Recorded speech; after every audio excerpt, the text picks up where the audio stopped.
Hello everyone, welcome back to our channel. ఇవాళ మన tasty and healthy recipe వచ్చేసి తేనె ఉసిరికాయ.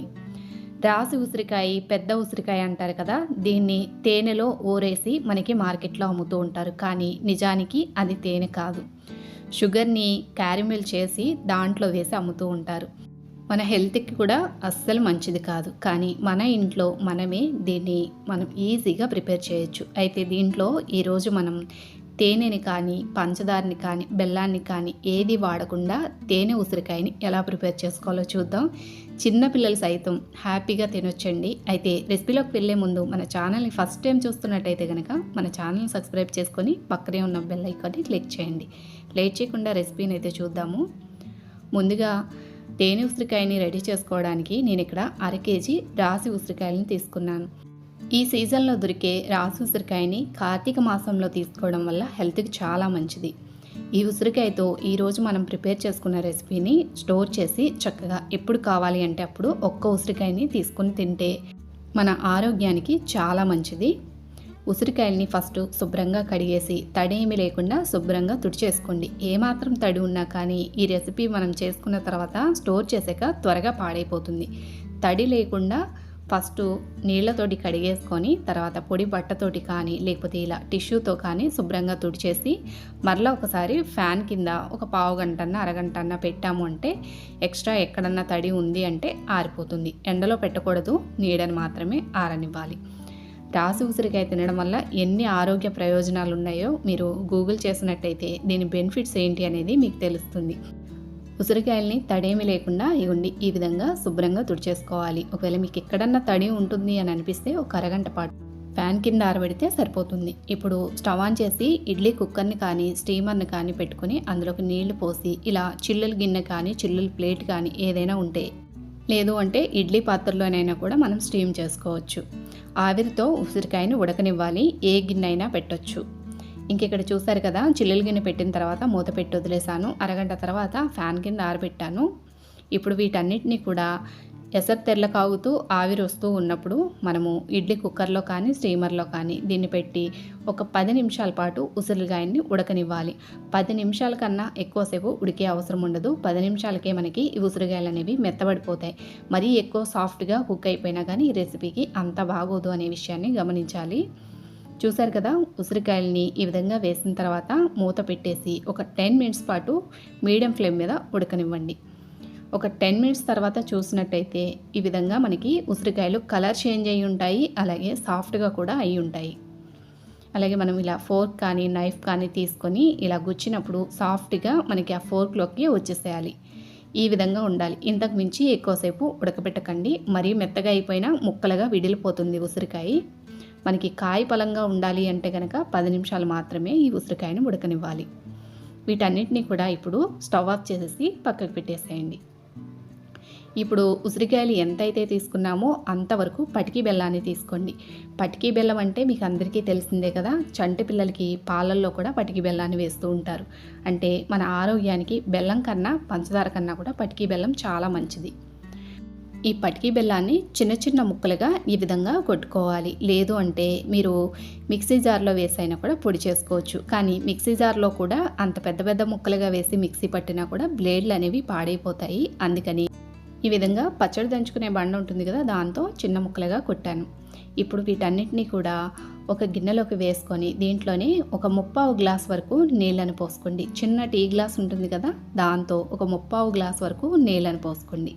నీళ్లు పోసిన తర్వాత ఇప్పుడు స్టవ్ ఆన్ చేసి స్టవ్ మీద గిన్నెని పెట్టి స్టవ్ని లో ఫ్లేమ్లోనే పెట్టి కలుపుతూ దీన్ని కరగనివ్వండి.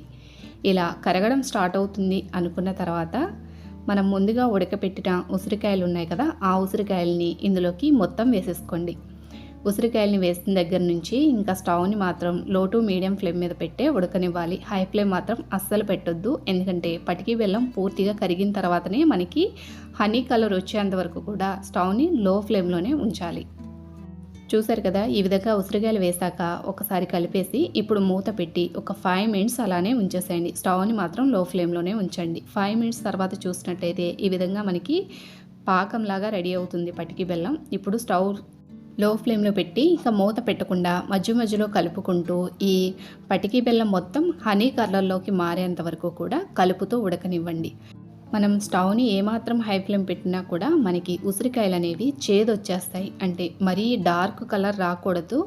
చూసారు కదా, ఈ విధంగా గోల్డ్ కలర్లోకి టర్న్ అయ్యాక ఇంకా కలుపుతూ ఇంకొక 2-3 నిమిషాలు ఉడకనిచ్చారు అంటే కనుక ఇంకొంచెం డార్క్ కలర్లోకి వస్తుంది. చూసారు కదా, ఈ విధంగా డార్క్ కలర్లోకి వచ్చింది అనుకున్నాక ఇప్పుడు స్టవ్ ఆఫ్ చేసేసుకోండి. ఇంతకు మించి కలర్ వచ్చింది అంటే మనకి హనీ అనేది చేదొస్తుందనమాట. అందుకని మరీ డార్క్ కలర్ కాకుండా ఈ విధంగా మనకి తేనె ఏ కలర్లో అయితే ఉంటుందో ఆ కలర్లోకి వచ్చిన తర్వాత స్టవ్ ఆఫ్ చేసేసుకోండి.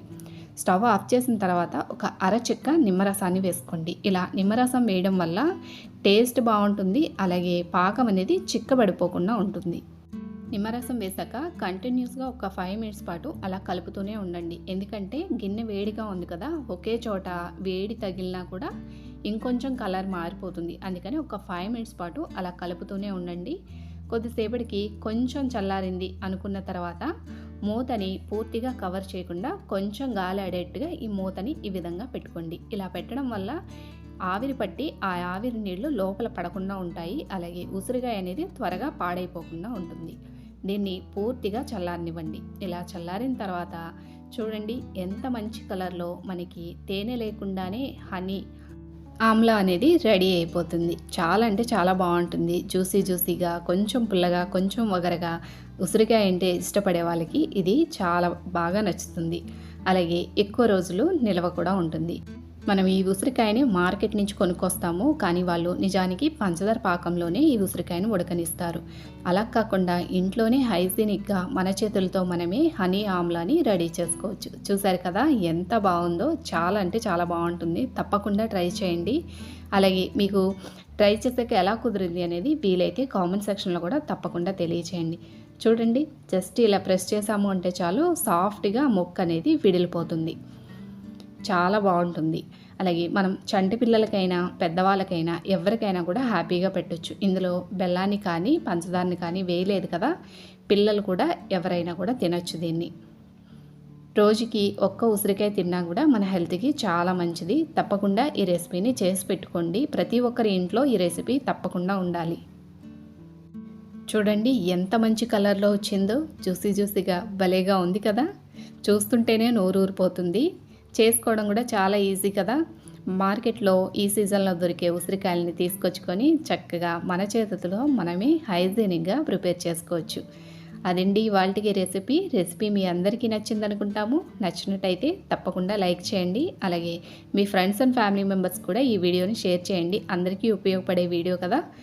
మరొక మంచి రెసిపీతో మళ్ళీ కలుస్తాము. వీడియో చివరి వరకు చూసారు కదా, నచ్చింది అని మీకు అనిపిస్తే కనుక లైక్ ఇవ్వడం మాత్రం మర్చిపోకండి. మరొక మంచి రెసిపీతో మళ్ళీ కలుస్తాము. Thank you for watching.